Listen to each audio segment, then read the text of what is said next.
This podcast is brought to you by the Goosebumps Crew Podcast. Welcome to the AI Analysis Podcast. Today we're revisiting our friend Nancy Drew, along with the Literature Lingerie podcast. Ah, yes, Nancy Drew. And paired with some really sharp literary analysis. It's a great combo. So today we're looking into their commentary on the very first chapter of Nancy's mysterious letter.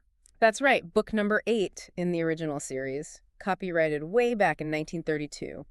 We want to pull out the key insights from their discussion. And one of the first things that jumped out from the video was, well, the host's own connection to Nancy Drew. Very personal. Yeah, they mentioned reading them constantly as a kid, getting them from the library, wanting all those yellow spine hardcovers, real childhood favorite stuff. But then there was this slightly unexpected bit about why they started with book 8, not book 1. Right, a little detour into copyright law, specifically Canadian copyright law. Oh, yeah. Apparently, copyright there lasts 70 years after the author's death. And since the ghostwriter credited with the earliest Nancy Drews died in 2003, well, you do the math. Ah, so those first books aren't in the public domain yet up there. Not until 2073 for some. Exactly. So book 8 was accessible for them to really dive into and analyze freely, which I guess works out well for us. Okay, so let's get into Nancy herself. What's the profile the commentary builds from chapter 1? Well, she's immediately situated, young white woman, maybe 17, 18, father's a prominent lawyer, clearly wealthy. Living a comfortable upper-class life, solving mysteries on the side. Pretty much. Oh, and her boyfriend Ned gets a mention, of course. Can't forget Ned. But the commentary brought up something literally crucial early on, the whole Carolyn Keene situation. Ah, yes. The ghostwriter issue. Carolyn Keene wasn't a real person. It's a pseudonym. A pseudonym for a whole stable of writers, actually. Men and women working for the Stratemeyer Syndicate, churning these books out. Does that knowledge, change how you read it? The video hosts seem to think it explains some things. Yeah, they mentioned noticing slight shifts in tone sometimes between the books, different authors, different voices filtering through that Keene name. Makes sense. But in Mysterious Letter, they felt the voice was pretty consistent. Efficient, even.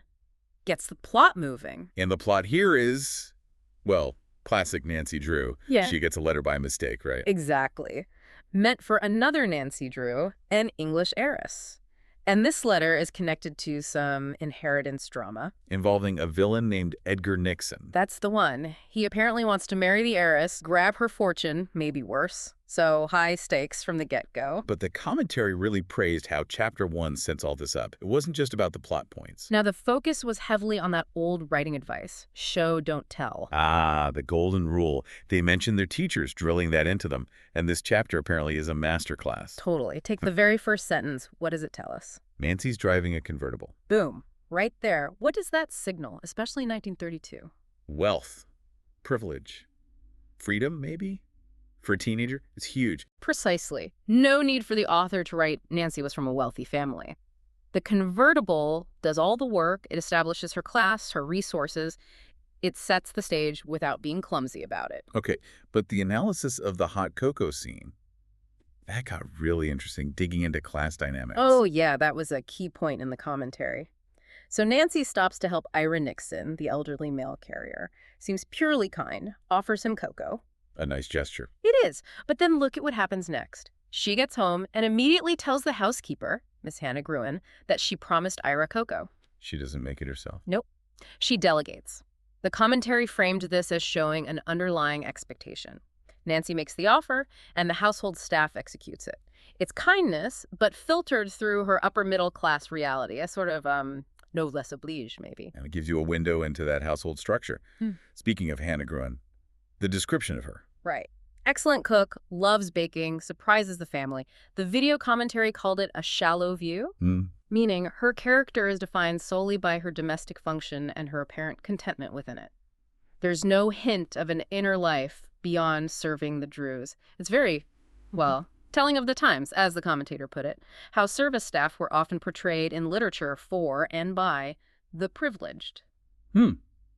Okay, before things really kick off with the mystery, there was one other little nugget the commentary pulled out the marketing angle. Yeah. Yes, the shameless plug. What was that? In the middle of the narrative, the text just straight up mentions a previous adventure, the clue in the diary. book 7. And it's italicized. Italicized and everything right there in the story, like a little pop-up ad. You wouldn't see that today, would you?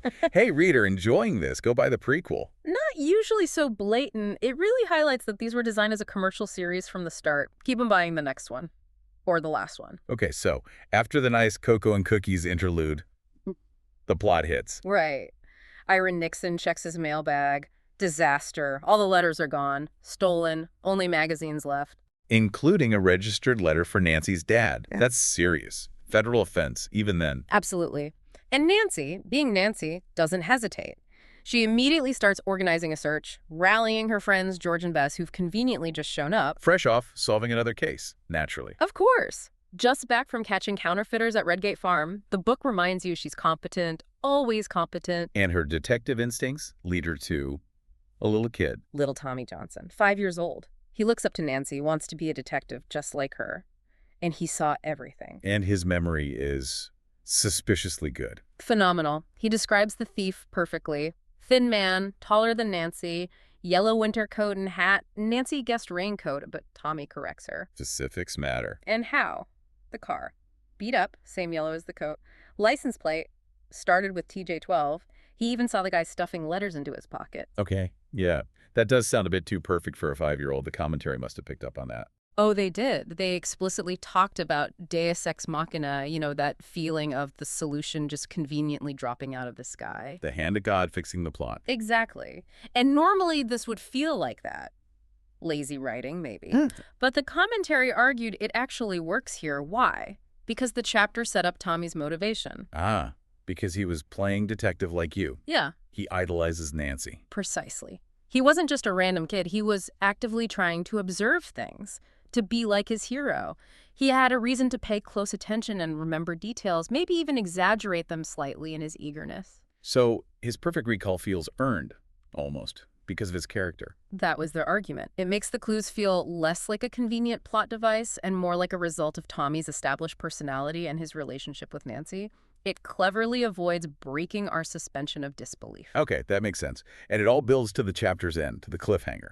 Nancy tells Ira Nixon the details. A yellow coat, the TJ12 license plate. And his reaction is extreme. Utterly. He cries out, goes pale, the blood drains from his face, and he faints dead away. Wow. So the description meant something very specific to him. It's undeniable. He doesn't just suspect who it might be, he knows.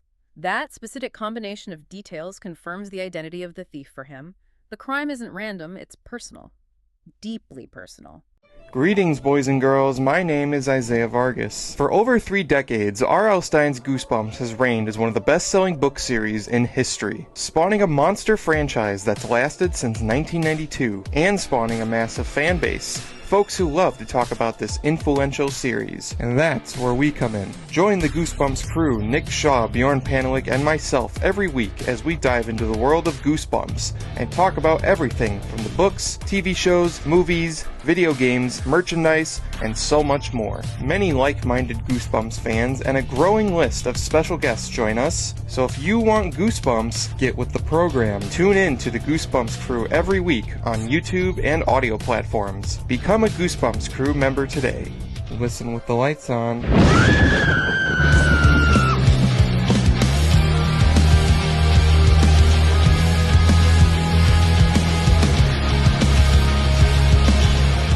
So looking back at that first chapter through the commentary's analysis, it's doing a lot more work than you might think on a first read. Absolutely. The commentary really highlighted how economically that chapter works. It sets up Nancy, her world, the stakes, the central mystery. And uses those small details, the convertible, the way the cocoa is handled, to paint a really clear picture without long paragraphs of description. Exactly. That show, don't tell principle in action. It makes the characterization feel organic, woven into the action. You see who Nancy is through what she does and how her world operates around her. So thinking about this kind of analysis, why is it useful for us reading these classics today? What's the takeaway? Well, I think it encourages a more critical reading.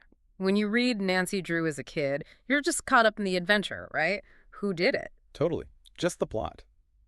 But revisiting it with this kind of commentary, you start noticing the subtext, The class indicators, the social assumptions of the time, the actual craft of the writing, even in popular fiction. Like spotting that shallow view of Hannah Gruen, or the marketing plug. Yeah. It trains you to look beyond the surface. You start seeing how narrative works, how characters are constructed, how even seemingly simple stories reflect their era. It makes you a sharper reader of, well, everything. It definitely adds layers. You appreciate the skill involved, but also see maybe the limitations or biases of the time more clearly. Right. And it leads back to that powerful ending of Chapter 1, Ira Nixon's collapse. It's not just shock. The commentary implies it's the shock of recognition. Which leaves us with a pretty compelling question to think about, doesn't it? It really does. So here's something for you to mull over. Given Ira Nixon's extreme physical reaction, the fainting, the cry of dismay, specifically upon hearing that description, the yellow coat, the TJ-12, what does that tell you about the relationship between the thief and the victim? It suggests someone close, surely, not a stranger. It certainly points that way, doesn't it? A family member, a neighbor, someone he trusted implicitly. And think about what that means for the story, how starting the mystery with such an immediate personal betrayal sets the tone. What does it say about the kinds of darkness and complexity Nancy Drew, this seemingly perfect teenager, is constantly drawn into? Something to consider.